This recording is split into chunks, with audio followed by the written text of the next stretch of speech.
പാപികൾക്കെന്നെന്നും ആശ്രയമായവളല്ലോ.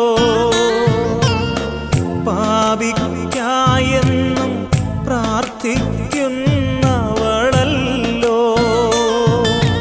പാപച്ചേറ്റിൽ നീ പിടയുമ്പോൾ സാന്ത്വനമേകാൻ നിൻ കണ്ണീരൊപ്പാൻ നിന്നെ എന്നും മാറോടു ചേർക്കാൻ ഇതാ ഇതാ നിന്റെ അമ്മ, ഇതാ ഇതാ നിന്റെ അമ്മ.